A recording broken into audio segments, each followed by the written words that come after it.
Hi guys, today we're going to do a video on ride cymbal placement. So basically, if you have a standard 4-piece or 5-piece kit, you typically have a hi-hat on the left and a ride on the right if you're right-handed. And where that ride is can significantly impact how easy it is to play ride cymbal patterns, how tired your shoulder is going to get, how sore your neck's going to be if you rehearse or play for hours on end. And basically, the way that I have this ride set up here is what I think is maybe the absolute ideal. I have my snare drum set up in a way that I think is right for me, and I have a whole video on snare drum placement, whichever side that thing comes up on. But basically, when I relax and sit in a good playing position, my sticks fall right in the middle of the snare drum and my legs aren't in the way, but it's also not awkwardly high. Well, from that position, you should basically be able to get to your hi-hat on this side with a minimum of motion of your arm. And similarly, you should be able to get to your ride on this side. So if you just look at my right hand, to get to this ride cymbal, to the main playing position in the middle of the bow here, I just have to rotate my hand over. And then I'm right where I need to be playing on this ride cymbal. Snare playing position, ride playing position. And there's really no motion I have to do other than rolling my wrist over, and we know most of us play ride in the thumb on top French position. That's how a lot of people do it. So that is a super easy way to get there. I don't only have to do this. Now that's not the only place I could put this ride, but for me that's probably the most ideal. Do I have it exactly right here on my kit? No, because I have toms and stuff that I have to deal with, but I try to get it as close to here as possible. Okay, so in reality, on my drum kit I have 2 rack toms in the front, so I have to leave space for them, so my ride can't be exactly where I just had it. But so I've moved it to basically where it is on my real kit in comparison to my snare, and you can see, okay, it's not right here where it used to be, but it's just a little bit over. I can still get there without moving my shoulder, without putting strain on my neck or my back, sucking my arms back, or reaching out forward. It's just right there. So it's a little bit far over than like the platonic ideal, but it's still within range of me not having to move my elbow from my body to go from snare to ride. Even the bell is just a subtle move to hit, and I'm not reaching for it. So I think this is still okay. I could also, if I was playing a 4-piece, I could have it more in front of me. Okay, so here's another place I could have it. It's a little bit more in front of me. If I only had one rack tom in the middle and a floor tom, I would have more space to get the floor tom closer if I push the ride cymbal a little bit farther to the front. And again, from my snare playing position, the ride's right here. The bell, I have to reach up just a little bit for, but it's not a big deal to be playing lots of ride stuff, rack tom, floor tom, hi-hat. I got space. Now if I had 3 rack toms and I really needed to get extra space out in the front of my kit, I could put the cymbal way out here to the side. Now that's going to impact in some level my ability to get to a floor tom, so I'm going to have to finagle where the floor tom is and if I can actually get to it. But even out here, this is actually still not so bad because I can still flip my hand over, play a lot of ride cymbal, hit the bell, and I'm not lifting my arm, I'm not reaching, I'm not sucking back, right? So there are a range of correct placements for the ride depending on what other pieces of your kit you have to get near it.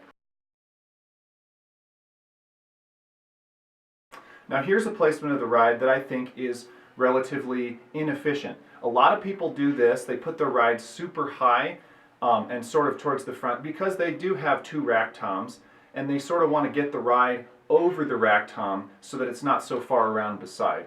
And when they do this, I mean this is better than maybe having it way in the back, but now from my snare playing position, without moving my elbow, I can barely get to the edge of the ride. I actually have to lift my arm to get to the main playing position, and then I have to go farther to get to the bell.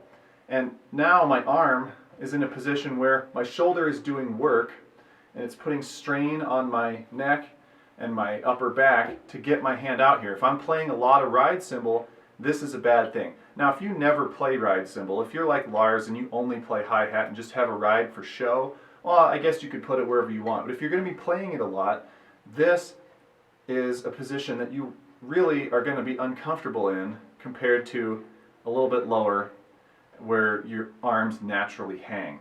So this being way up here to the bell, I mean, I'm exaggerating how difficult this is, but this is less advantageous. Another thing I see pretty commonly in the sort of post-Travis Barker era, where everyone likes to have everything super flat and low, is they'll have their ride cymbal in sort of a reasonable position, but actually really far out away from their kick. And it's maybe because they don't own a boom stand, or they don't know how a boom stand works, but they'll just put it on a straight stand and they'll have a kick in the way, and so the ride has to be kind of out here somewhere.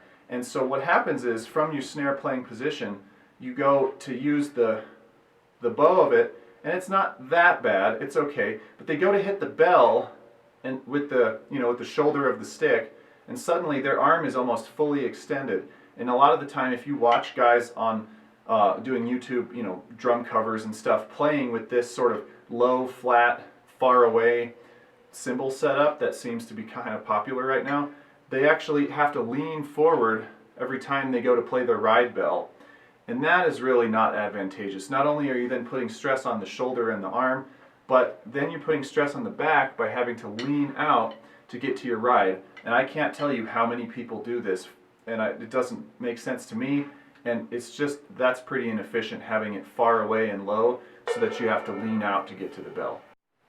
Another thing that's less common now, but was more common back when people had big, 1980s wraparound tom setups, was the ride being way behind the drummer. So maybe you have 4 rack toms, and they're big and deep, and they take up a lot of space, and you want to get your ride not up high, so you put it down low, but in the back by the floor toms. But then you have to have room to hit the head of the floor tom next to your leg, so the cymbal ends up being off to the side, way around to the back. So again, from my normal playing position here, I have to go pretty far towards the end of the range of my shoulder joints motion.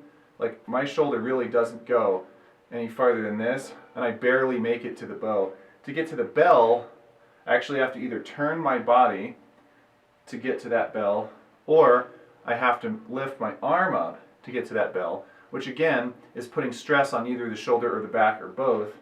And it doesn't seem like it's a crazy far way around, but it's just out of reach.